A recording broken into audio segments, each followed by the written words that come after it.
এই সংক্ষিপ্ত সারটি as a man থিঙ্কেথ বইটি সম্পর্কে। এই বইয়ে আপনি জানতে পারবেন কিভাবে আপনার চিন্তায় আপনার পুরো জীবনকে গড়ে তোলে, কিভাবে সত্যিকারের সুখ খুঁজে পাওয়া যায়, কিভাবে ভালো অভ্যেস তৈরি করা যায়, আর কিভাবে মানসিক শান্তি ও সুস্থ সম্পর্ক বজায় রাখা যায়।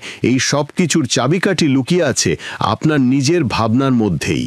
বুক বাংলাতে আমরা চেষ্টা করি আপনাদের সামনে বইয়ের সবচেয়ে গুরুত্বপূর্ণ শিক্ষা সহজ ভাষায় তুলে ধরতে। আপনি কি কখনো ভেবে দেখেছেন আপনার জীবনের আসল শক্তি কোথায় লুকিয়ে আছে?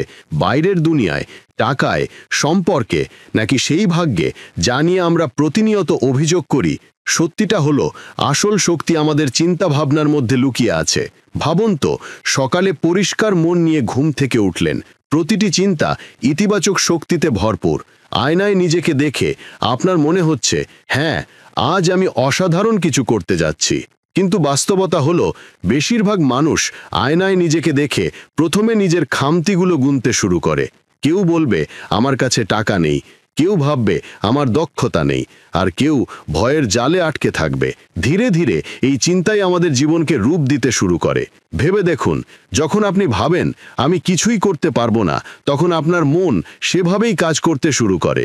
সুযোগ এলেও আপনি তা উপেক্ষা করেন। কিন্তু যখন আপনি ভাবেন হ্যাঁ আমি পারবো, তখন নতুন পথ নিজে থেকেই খুলতে শুরু করে। আসলে আমরা প্রতিদিন আমাদের মনে যা ভাবি আমরা তাই হয়ে উঠি। এই বইটি একটি খুব গভীর সত্য ব্যাখ্যা করে। আমাদের চিন্তা শুধু আমাদের মেজাজই বদলায় না, আমাদের পুরো বাস্তবতাকেই বদলে দেয়। স্ট্রেস, উদ্বেগ এবং তুলনা সবই আমাদের মনের তৈরি ভ্রম। ভাবুন তো, যদি আমরা আমাদের চিন্তাকে নিয়ন্ত্রণ করতে শিখতে পারতাম, তাহলে আমরা প্রতিটি কষ্ট, প্রতিটি অসুবিধা এবং প্রতিটি ব্যর্থতাকে জয় করতে পারতাম। অদ্ভুত না? মানুষ চাঁদ এবং মঙ্গল গ্রহে পৌঁছে গেছে, কিন্তু তারা এখনও নিজের মনের শক্তি বুঝতে সংঘর্ষ করছে। আমরা বাইরের দুনিয়া বদলানোর জন্য প্রযুক্তি তৈরি করছি, কিন্তু ভেতরের দুনিয়া বদলানোর আসল রহস্য আমাদের কাছে আগে থেকেই আছে। আমাদের চিন্তা। অধ্যায় 1, সুখ এবং মননশীলতা, হ্যাপিনেস অ্যান্ড মাইন্ডফুলনেস। আপনি কি কখনো ভেবে দেখেছেন সত্যিকারের সুখ কোথায় লুকিয়ে আছে? টাকায়, বড় বাড়ি গাড়িতে, নাকি নাম যশে? আমাদের বেশিরভাগ মানুষই এই বিভ্রান্তিতে পুরো জীবন কাটিয়ে দিই। আমরা ভাবতে থাকি যে যখন আমার পদোন্নতি হবে তখন আমি সুখী হব, যখন আমার কাছে লক্ষ লক্ষ টাকা থাকবে তখন আমি শান্তিতে থাকব, যখন দুনিয়া আমাকে চিনবে তখন আমি সন্তুষ্ট বোধ করব। কিন্তু সত্যিটা হলো, সুখ কখনোই ভবিষ্যতে পাওয়া যায় না। সুখ এমন কিছু নয় যেটা আমাদের কালকে খুঁজে বের করতে হবে। এটি সব সময় আমাদের সাথেই ছিল, এখানে, এই মুহূর্তে। ভাবুন তো, সকালে মুখে ছিলে হাসি নিয়ে ঘুম থেকে উঠলেন। আপনার চারপাশে একই সমস্যা এবং একই চ্যালেঞ্জ রয়েছে, কিন্তু আপনার চিন্তা ভাবনা বদলে গেছে। এখন আপনি প্রতিটি সমস্যাকে একটা নতুন দৃষ্টিকোণ থেকে দেখতে শুরু করেছেন। এটাই হলো মননশীলতা, বর্তমান মুহূর্তে বেঁচে থাকার শক্তি। কিন্তু এখানে একটি রহস্য লুকিয়ে আছে। আমরা মানুষরা প্রায়শই আমাদের মনকে অতীত এবং ভবিষ্যতের শিকলে বন্দী করে রাখি। যদি আমরা কোনো ভুল করি, তাহলে আমরা বারবার তা মনে করে নিজেকে শাস্তি দিই, যেন কেউ আমাদের দিকে একটা তীর ছুঁড়েছে, আর আমরা নিজেরাই সেই তীরটি বারবার আমাদের বুকে ঢোকাচ্ছি আর বের করছি। দুঃখ একবারই ঘটে, কিন্তু আমরা তা আমাদের মনে শত শতবার যাপন করি। এই কারণেই আমরা ভেতর থেকে ভেঙে পড়ি। এবার ভাবুন তো, যদি আমরা আমাদের চিন্তাকে এই কষ্ট থেকে মুক্ত করতে পারতাম, যদি আমরা নিজেদের বলতে পারতাম যে অতীত চলে গেছে এবং ভবিষ্যৎ এখনো আসেনি, আমাদের কষ্ট সেখানেই অর্ধেক হয়ে যেত। মননশীলতা আমাদের শেখায় যে জীবন কেবল এখনই, এই মুহূর্তেই আছে, আর এই মুহূর্তটি কিভাবে যাপন করব সেই সিদ্ধান্তটি একান্তই আমাদের। আপনি কি কখনো খেয়াল করেছেন বাচ্চারা কত সুখী হয়? কারণ তারা পুরোপুরি বর্তমানে বাঁচে। তারা গতকালের চিন্তা করে না বা আগামীকালের ভয় পায় না। যখন তারা কাদায় খেলে, তখন সেই কাদাই তাদের পুরো দুনিয়া। তারা হাসে, তারা কাঁদে এবং পর মুহূর্তেই আবার হাসতে শুরু করে। হয়তো এই কারণেই বলা হয় যে সত্যিকারের সুখ সাধারণ জিনিসগুলোতেই থাকে। কিন্তু আমরা বড় হওয়ার সাথে সাথে আমাদের মনকে এতটাই ভরিয়ে ফেলি যে এই সরলতা হারিয়ে যায়। সত্যিকারের মননশীলতা তখনই আসে যখন আমরা প্রতিটি মুহূর্ত সচেতনভাবে যাপন করতে শুরু করি। যখন আমরা খাচ্ছি তখন শুধু স্বাদ অনুভব করা উচিত, যখন আমরা হাঁটছি তখন প্রতিটি পদক্ষেপের কম্পন অনুভব করা উচিত, যখন বাতাস আমাদের মুখে লাগে তখন তার শীতলতা অনুভব করা উচিত। এই ছোট ছোট মুহূর্তগুলোই আমাদের বলে যে সুখ বাইরে নয়, ভেতরে। ভাবুন তো, আপনার জীবন কতটা বদলে যেতে পারে যদি আপনি প্রতিদিন মাত্র 10 মিনিটের জন্য নিজেকে বর্তমান মুহূর্তে নিয়ে আসেন। কোনো দুশ্চিন্তা আপনাকে বেশিক্ষণ থামাতে পারবে না, কোনো ভয় আপনাকে ভেতর থেকে খাবে না, কারণ আপনি শিখে যাবেন যে সুখ কোনো গন্তব্য নয়, বরং একটি অভ্যেস। অধ্যায় 2, অভ্যেস এবং ব্যক্তিগত বৃদ্ধি, হ্যাবিটস অ্যান্ড পার্সোনাল গ্রোথ। আপনি কি কখনো ভেবে দেখেছেন বন্ধুরা যে কোন জিনিসটি আপনার জীবনকে সবচেয়ে বেশি রূপ দেয়? আপনার স্বপ্ন, আপনার ভাগ্য, নাকি আপনার কঠোর পরিশ্রম? উত্তরটি হলো আপনার দৈনন্দিন অভ্যাস। হ্যাঁ বন্ধুরা, জীবন বড় সিদ্ধান্তে বদলায় না, বরং সেই ছোট ছোট পছন্দগুলোতে বদলায় যা আমরা প্রতিদিন করি। ঘুম থেকে উঠেই ফোন হাতে নেওয়া, বা কিছুক্ষণ ধ্যান করা, গভীর রাত অবধি স্ক্রল করা, বা তাড়াতাড়ি ঘুমিয়ে সতেজ হয়ে ওঠা, এই ছোট ছোট অভ্যেসগুলোই ধীরে ধীরে আপনার পুরো ব্যক্তিত্ব তৈরি করে। ভাবুন তো, যদি একজন ব্যক্তি প্রতিদিন মাত্র 1% উন্নতি করার অভ্যেস তৈরি করে, আজ একটু ভালো আর কাল তার চেয়ে একটু ভালো, তাহলে 1 বছরে সেই ব্যক্তি কতটা বদলে যাবেন। কিন্তু এখানে সত্যিটা হলো, বেশিরভাগ মানুষ ভাবে আমি তখন বদলাবো যে কোনো বড় সুযোগ আসবে। বাস্তবতা হলো বড় সুযোগ কখনোই আসে না। আমাদের বৃদ্ধি সেই ছোট ছোট দৈনন্দিন পদক্ষেপে লুকিয়ে আছে যা আমরা সাধারণ বলে মনে করি। আমরা সবাই সাকসেস চাই, কিন্তু সাফল্য কোনো ঘটনা নয়, এটি একটি প্রক্রিয়া, আর সেই প্রক্রিয়াকে শক্তি যোগায় আমাদের অভ্যেস। সমস্যা হলো আমরা প্রায়শই আরামের নামে খারাপ অভ্যেস বেছে নিই। আমরা ভাবে একদিন বেশি ফোন ব্যবহার করলে আর কি হবে, কিন্তু এই একদিনই বারবার পুনরাবৃত্তি হয়, আর ধীরে ধীরে সেই অভ্যেসটিই আমাদের পরিচয় হয়ে ওঠে। এখানকার রহস্য হলো অভ্যেস আপনার বন্ধু এবং শত্রু দুটোই হতে পারে। যদি আপনি ভালো অভ্যেস তৈরি করেন তাহলে তারা আপনাকে সামনের দিকে টেনে নিয়ে যাবে। যদি আপনি খারাপ অভ্যেস বেছে নেন তাহলে তারা ধীরে ধীরে আপনাকে নিচে নামিয়ে আনবে, আপনি টেরও পাবেন না। যে কোনো মহান ব্যক্তির সাফল্যের গল্প ভাবুন, যে কোনো বিজ্ঞানী, উদ্যোক্তা বা ক্রীড়াবিদ, তাদের সাফল্যের আসল রহস্য তাদের অভ্যেসের মধ্যে লুকিয়ে আছে। শৃঙ্খলা, ধারাবাহিকতা এবং মনোযোগ হঠাৎ করে আসে না, এগুলো প্রতিদিনের অনুশীলনের মাধ্যমে তৈরি হয়। আর এই প্রতিদিনের অনুশীলনই আপনাকে অসাধারণ করে তোলে। কিন্তু এখানকার সবচেয়ে বড় প্রশ্ন হলো নতুন অভ্যেস কিভাবে তৈরি করা যায়। উত্তরটি সহজ, ছোট থেকে শুরু করুন। যদি আপনি 30 মিনিট ব্যায়াম করতে না পারেন তাহলে মাত্র 5 মিনিট দিয়ে শুরু করুন। যদি আপনি প্রতিদিন 50 পৃষ্ঠা পড়তে চান তাহলে মাত্র 2 পৃষ্ঠা দিয়ে শুরু করুন। যখন আপনি ছোট পদক্ষেপ নেন তখন আপনার মন প্রতিরোধ করে না, আর ধীরে ধীরে এই ছোট পদক্ষেপগুলোই বড় ফলে পরিণত হয়। অভ্যেসের আসল শক্তি হলো তারা আপনাকে চিন্তা না করেই এগিয়ে নিয়ে যায়। যেমন আপনার জন্য ব্রাশ করাটা স্বাভাবিক, তেমনি যদি আপনি ভালো অভ্যেসগুলোকে স্বাভাবিক করে তোলেন তাহলে বৃদ্ধি অনায়াসে হয়ে যাবে। মনে রাখবেন, ব্যক্তিগত বৃদ্ধি মানে নিখুঁত হওয়া নয়, বৃদ্ধি মানে প্রতিদিন একটু ভালো হওয়া, প্রতিদিন নিজেকে চ্যালেঞ্জ করা, আর প্রতিদিন আপনার আরামের অঞ্চল থেকে বেরিয়ে আসা। আর যখন এটি একটি অভ্যেসে পরিণত হয় তখন সাফল্য আপনার কাছে খুঁজে আসে, আপনাকে তার পেছনে দৌড়াতেও হতে হয় না। অধ্যায় 3, স্টোয়িক দর্শন। আপনারা কি কখনো খেয়াল করেছেন বন্ধুরা যে জীবনের দুঃখ প্রায়শই শুধু এই কারণে বেড়ে যায় কারণ আমরা তাকে বাড়তে দিই। অর্থাৎ আমাদের প্রতিক্রিয়া অসুবিধাটিকে তার আসল আকারের চেয়ে অনেক বড় করে তোলে। যদি আমরা একটা ছোট সমস্যাকে আমাদের মনে বারবার ঘোরাতে থাকি তাহলে তা 100 গুণ বড় মনে হতে শুরু করে। এখানেই স্টোয়িক দর্শন কাজে আসে, একটি প্রাচীন জ্ঞান যা আমাদের শেখায় যে আমাদের শক্তি বাইরের জিনিসের নয়, বরং আমাদের মনের ভেতরে লুকিয়ে আছে। এই দর্শন আমাদের বলে যে দুনিয়ার প্রতিটি ঘটনা আমাদের নিয়ন্ত্রণে নেই, কিন্তু সেই ঘটনার প্রতি আমাদের প্রতিক্রিয়া সম্পূর্ণরূপে আমাদের নিয়ন্ত্রণে। ভাবুন তো, কেউ আপনার সম্পর্কে খারাপ কিছু বলেছে, সে কি বলবে তা আপনার হাতে নেই, কিন্তু আপনি তার কথার কতটা গুরুত্ব দেবেন তা সম্পূর্ণরূপে আপনার হাতে। যদি আপনি সেই কথাগুলো ধরে রাখেন এবং বারবার তা মনে করতে থাকেন তাহলে আপনার দুঃখ বাড়বে। কিন্তু যদি আপনি এক মুহূর্তে সিদ্ধান্ত নেন যে এটি আপনার নিয়ন্ত্রণে নেই, এবং ছেড়ে দেন, তাহলে আপনার শান্তি ফিরে আসবে। স্টোয়িক চিন্তাভাবনা আমাদের শেখায় যে যে জিনিসগুলো আমাদের নিয়ন্ত্রণে নেই তা নিয়ে চিন্তা করা বৃথা। বৃষ্টি হবে কিনা, লোকেরা কি ভাববে, অর্থনীতি কিভাবে বদলাবে, এগুলোর কোনোটিই আমাদের হাতে নেই। কিন্তু সেই মুহূর্তে আমরা কিভাবে আচরণ করব, কিভাবে ভাবব এবং কিভাবে নিজেদের শক্তিশালী রাখব, এটা আমাদের হাতে। রহস্যটা হলো, একজন ব্যক্তি যে শক্তি সেই জিনিসগুলোর ওপর খরচ করে যা তার নিয়ন্ত্রণে নেই, সেই একই শক্তি যদি সে তার চিন্তা এবং কর্মের ওপর খরচ করত, তাহলে তার জীবন পুরোপুরি বদলে যেতে পারত। স্টোইকিজম আমাদের এটাও শেখায় যে ব্যথা এবং কষ্ট দুটি ভিন্ন জিনিস। ব্যথা হলো যা স্বাভাবিকভাবে ঘটে, যেমন অসুস্থতা, ক্ষতি বা ব্যর্থতা। কিন্তু কষ্ট হলো যা আমরা সেই ব্যথাকে বারবার মনে করে নিজেদেরকে দিই।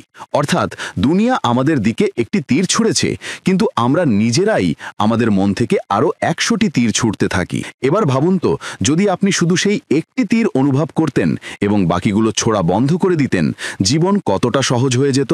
এটাই হলো স্টোইক উপায়, কম দুঃখ অনুভব করা এবং বেশি মানসিক শান্তি বজায় রাখা। আর সবচেয়ে গুরুত্বপূর্ণ শিক্ষা হলো, আপনার মনকে নিয়ন্ত্রণ করুন, দুনিয়াকে নয়।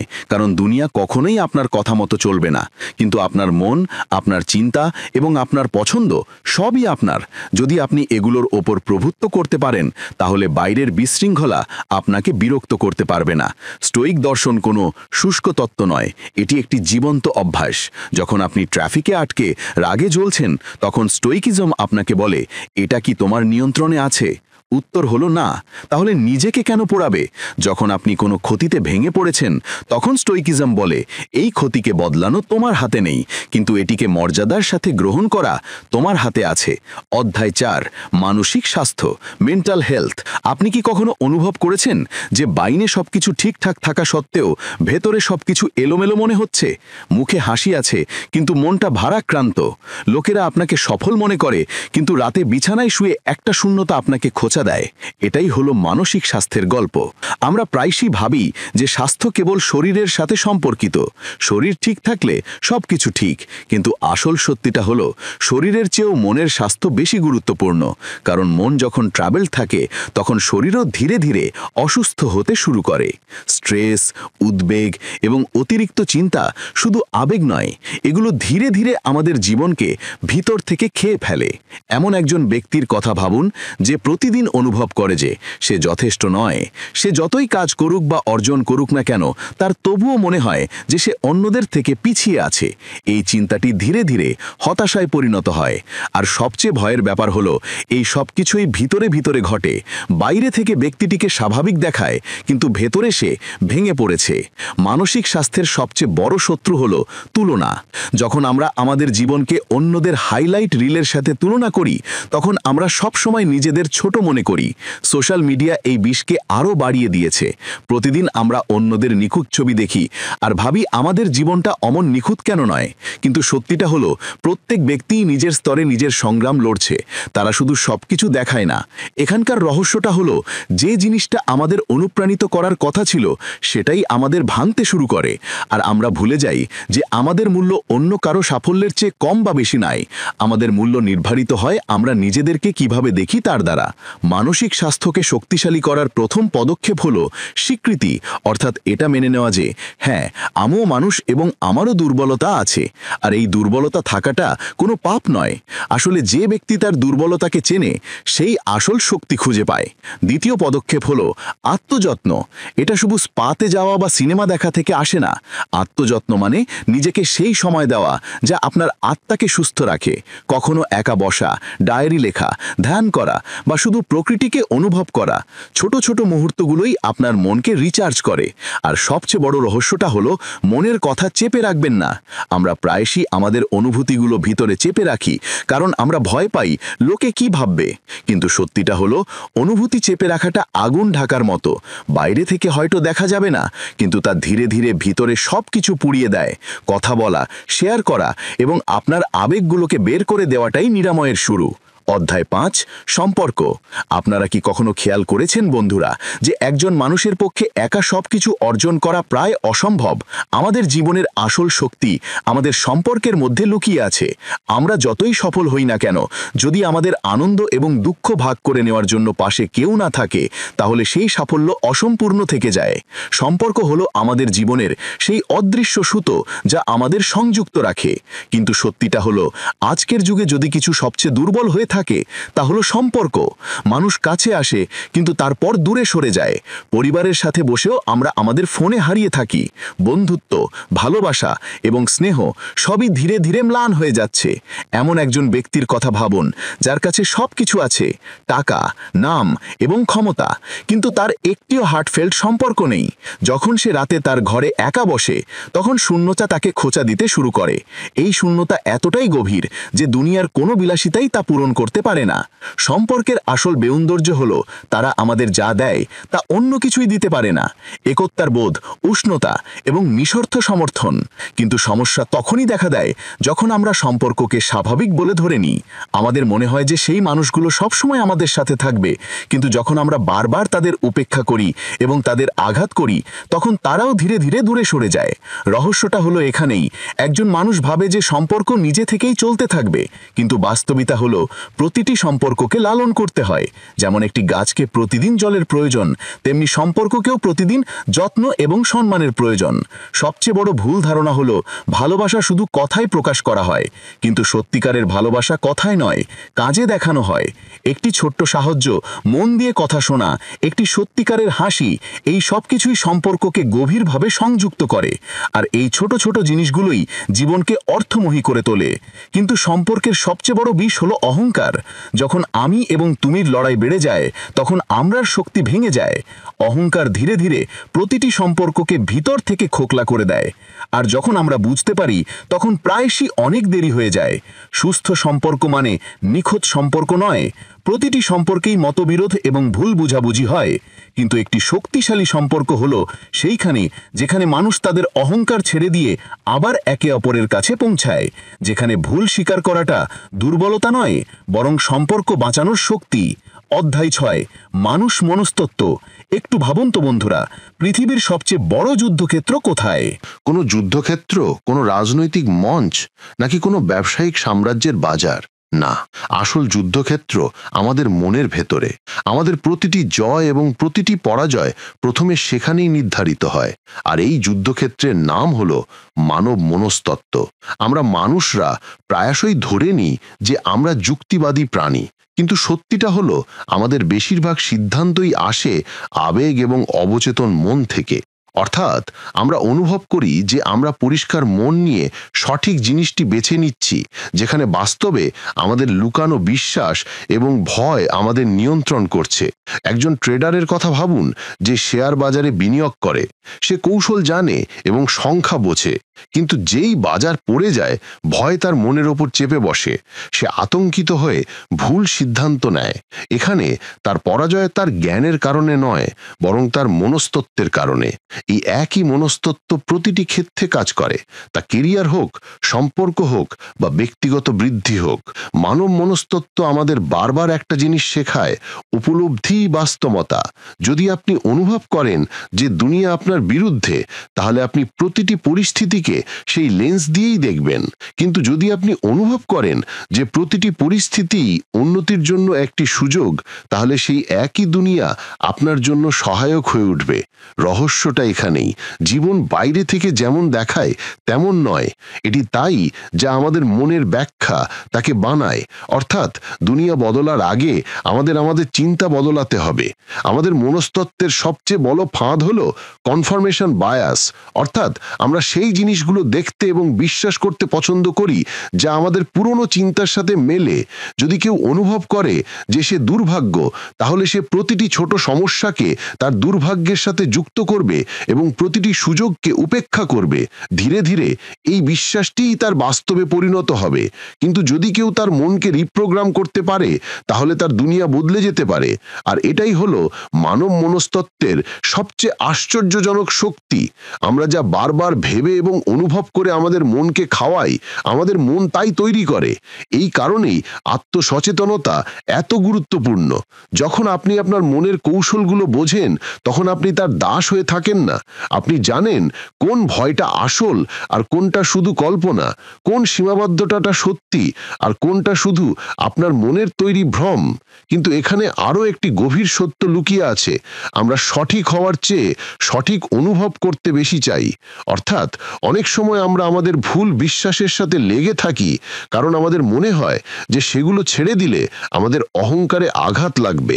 এই কারণেই মানুষ জীবন পরিবর্তনকারী পরামর্শ উপেক্ষা করে, শুধু কারণ এটি তাদের পুরনো চিন্তাভাবনাকে চ্যালেঞ্জ করে। উপসংহার: জীবনের এই যাত্রায় আমরা শিখেছি যে আসল শক্তি বাইরে নয়, আমাদের ভেতরে লুকিয়ে আছে। সুখ দূর ভবিষ্যতে কোথাও নয়, বরং এই মুহূর্তেই। অভ্যাস আমাদের পরিচয় তৈরি করে।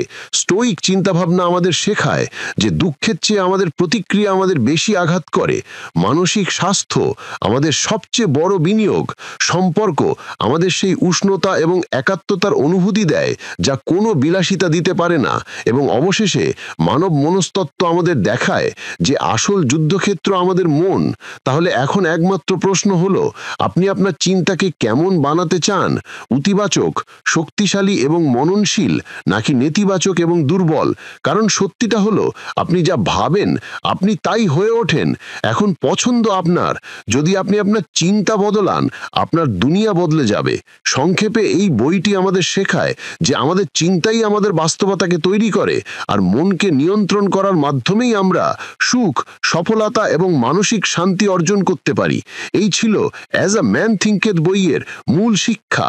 আরও বইয়ের সংক্ষিপ্তসার পেতে চোখ রাখুন বুক বাংলাতে।